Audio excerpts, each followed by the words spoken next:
Hey, Eagle fans, I'm Thomas Mott. Welcome into Philadelphia Eagles Now. It is a Wednesday, and yesterday was nuts, right? I mean, that was absolutely crazy. The Russell Wilson to Denver trade stuff, the Bobby Wagner being released. A lot is going on. We're going to break it all down here on the channel, and there's also a ton of other Eagle-related news we're going to get to later on in the video as well, including my favorite wide receiver in free agency is now off the market. Stay tuned for that. Okay, let's start, though, with Russell Wilson to Denver, because, yes, it is a Denver-Seattle thing, but the Eagles are tied to them and tied to this whole situation as well. Starting with, of course, the report yesterday, ESPN's Adam Schefter, we all know Denver is trading for Russell Wilson. They gave up 2 first-round draft picks, 2 second-round draft picks, and 4 players, including Drew Lock. I mean, there was a lot of overall stuff that was traded back and forth in order to go ahead and get Russ to the AFC, and most notably the AFC West, the most interesting division now in football. What's interesting and what came out of this is that the Eagles made an offer for Russell Wilson. We'll read you that report coming on from Jake Heaps of Seattle 710 here in just 1 second. But essentially, as you'll see, Philadelphia a couple weeks ago, really 2 weeks ago, tried to make a trade for Russell Wilson, and Seattle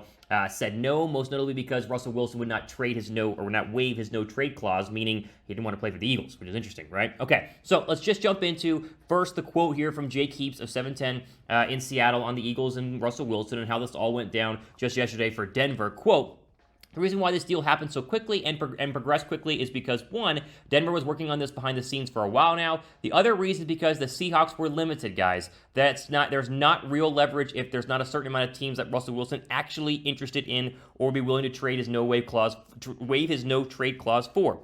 He turned down the Washington Commanders offer. He turned down an offer from Philadelphia during the Combine, and the Denver situation was the clear-cut number 1 choice for him going into all of these other teams," end quote. So there you go. Philadelphia did try, right? They did try to go ahead and trade for Russell Wilson. It was confirmed that just a couple of days ago at the Combine, they made another offer. I'm sure it was a good offer, but again, Russell Wilson did not want to be an Eagle, so what are you going to do? Now, Philly had to at least make this call. And you guys know that I've been championing, saying I want to be Jalen Hurts in 2022 is my quarterback, and I don't want to trade away our first-round draft pick for Russell Wilson, but I don't blame Howie Roseman for calling. It's Russell Wilson. I think he's still a great player. I think that he's definitely worth what Denver paid for him, but in the end, I'm very thankful that Russell Wilson did not want to be a Philadelphia Eagle, because we would have gotten absolutely, I don't know if fleeced is the right word, but think about what you would have had to give up to get Russell Wilson. And not just think about it, look at what I came up with based off of what Denver gave up. Here's what we would have had to have done, right? We would have given them not only 15 and 16 overall, so 2 first-round draft picks. We would have given them a 2022 second and a 2023 second. We would have given you a tight end, because they give Noah Fant. Our best one is Dallas Goedert. Most likely Josh Sweat, and then Jalen Hurts. I mean, that is a lot of very good pieces and a lot of core players. I mean, that is literally 3 starters plus 2 second-round draft picks, and you expect second-round draft picks to be starters, and 2 first-round draft picks, you expect 2 first-round draft picks to be starters. I mean, oh my goodness, this is absolutely crazy that is happening in terms of what you would have to give up for Russell Wilson. So in the end, they did it. Thank goodness. I am very glad they did not get Russell. But I will ask you guys this. Ad break, pin comment down below. Are you sad the Eagles didn't get Russell Wilson? If you are, type Y down below for yes. If you're like me and you are not, go ahead and type N down below for no. Now, on top of the whole Russell Wilson news, we're now finding out that Seattle very much seems to be in full rebuild mode, at least, well, maybe not full rebuild mode, but they did get rid of Bobby Wagner. We'll talk about him in a second. And now, Eagle fans on Twitter are wondering, is now the time to make a phone call about Diggs or potentially D.K. Metcalf? And the answer is maybe. I mean, I think Metcalf is definitely, I don't know if he's available, but you can at least make the phone call to see what it would take to go ahead and get him. I don't know if the Eagles are going to be able to pull this one off, though, because I think Seattle very much is interested in Deshaun Watson, and if they trade for Deshaun Watson, as reports are suggesting they might try and do pending legal stuff later on this month, then they might be not in rebuild mode, and they want to keep D.K. Metcalf. Here's what a mock trade would look like. You guys know have known this for a while. Seattle would get first-round draft pick, say number 19 overall, and the Eagles would get D.K. Metcalf. So there's still a possibility, but I don't think this is going to be a massive purge of the Seattle Seahawks roster like some people think. I think that they have a ton of draft picks. They still have some good players, and they're going to try to get their quarterback, whoever that is, reload and kind of move on from Russell Wilson. Wagner is interesting. I love Bobby Wagner, one of the best middle linebackers of my generation. I mean, the guy's 8 straight Pro Bowls. He's unbelievable. Age is an issue for me, and so is money in terms of signing him in Philadelphia. I'm going to be straight up. I'd rather have Devin Lloyd. And not because Devin Lloyd is going to be better than Bobby Wagner, but simply due to the fact that he's going to be way cheaper and way younger, right, overall. Because I think Bobby Wagner can still get a pretty big contract. So would I hate if Philadelphia signed Wagner? No, not at all. I would love that because they need help at middle linebacker. But if it's Lloyd or Wagner, give me Devin Lloyd, the younger, much younger linebacker overall. You guys want to go get these Seahawks? Like, would you like to go ahead and purge Seattle and take some of their players? If you would, give this video a thumbs up. Quadri Diggs, another name to keep an eye on. Philadelphia, Darius Slay was tweeting about that yesterday. Give this video a thumbs up right now. Okay, to some non-Seattle Seahawks news, we got some new reports coming out of the NFL Combine, which happened this past week, saying that David Ojabo not only impressed Philadelphia, but a lot of teams at the NFL Combine. And while many people expect the Eagles to draft their pass rusher in round 1, including myself, there are now some reports, and an insider who covers Philadelphia for SI.com thinks the Eagles are in a position to trade up for David Ojabo and get him earlier in the draft because they love him just so much.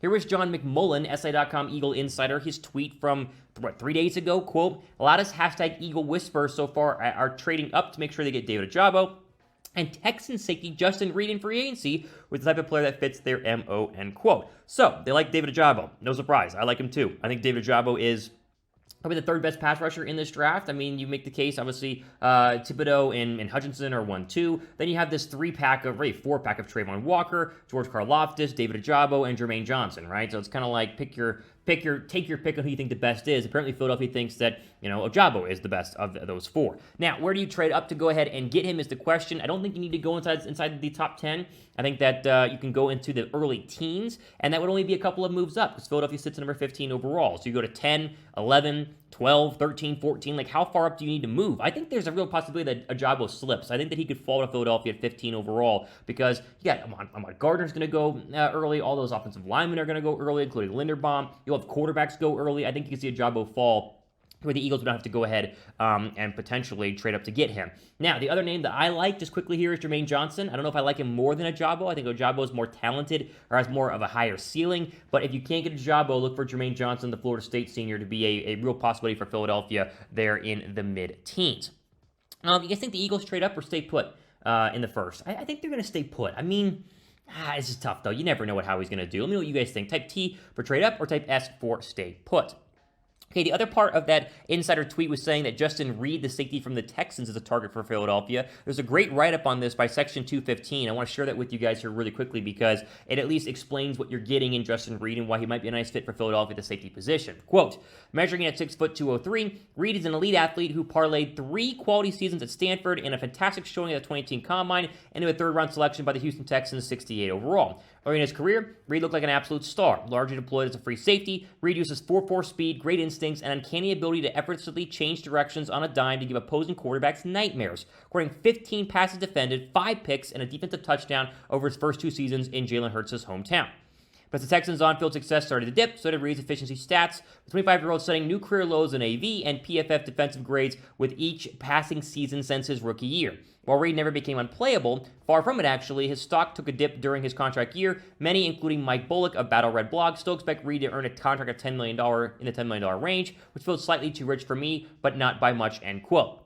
So you're getting a guy who has all the talent in the world, but being on a bad football team, his numbers have dropped a little bit. So, you got to decide, is he, still a great player, or has he actually regressed, much like the team overall in Houston? We do know that Philadelphia has 2, open spots at safety right now because Rodney McLeod and Anthony Harris are free agents. Does that mean they're going to let both walk? I don't know. I could see them maybe keeping one and getting, additional option in the other. I think Philadelphia's big thought process here is that they could go ahead and sign a guy like Reid for $10 million a year, or maybe trade up for Kyle Hamilton, the Notre Dame safety. So it'd be interesting to see what Howie wants to do with this, but apparently they seem in on Justin Reid, so look for him to be a name maybe next week they could go ahead and sign. Still young, which is important, 25 years old. I mean, he is still young, and that's what we want in free agency. We don't need, old 1-year, 2-year deals. We need guys who will be here for the long term, and Reid looks like an option for Philadelphia. How important is adding a safety this offseason? What do you think? Is it super important? Is it not important at all? Scale of 1 to 10. Let me know down below how important adding safety is. I think it's like a 6 or a 7. I think there are other more important positions in the National Football League, but I think Philadelphia does need to add someone at some point. Let me know your importance level down below right now. Okay, before we get into the wide receiver madness here, again, I told you, a long show, a lot to go get into today. Quick shout out to our friends at BetUS and your one-stop shop for your March Madness betting, as Selection Sunday is Sunday. I mean, literally, it is this Sunday. Go to chatsports.com/EaglesBet. Use the promo code EAGLES125. Get you a 125% deposit bonus whenever you first sign up, and you can bet on listen, I mean, my Baylor Bears right now. You notice whenever I read this promo, I'm wearing my Baylor Bears shirt. It's because you should bet on the Bears. Now, bet on whoever you want. I mean, who knows if they're going to win or not. But they're plus 1,100. So you put $100 down, you win $1,100 if the Baylor Bears go back-to-back. So there are all your betting odds. Jump in on it. Chatsports.com/EaglesBet. Promo code EAGLES125. All right, let's wrap up with the wide receiver news because a lot of the receivers we thought could be available in free agency are there no more. Starting with Calvin Ridley. You guys know what happened with Calvin Ridley. He has been suspended for the entire 2022 NFL season due to gambling, meaning he cannot be traded from the Falcons to Philadelphia, which is a bummer because I really thought he was going to be a real option for Philadelphia. Trade a second-round draft pick and get a first-round wide receiver. That dream is officially dead.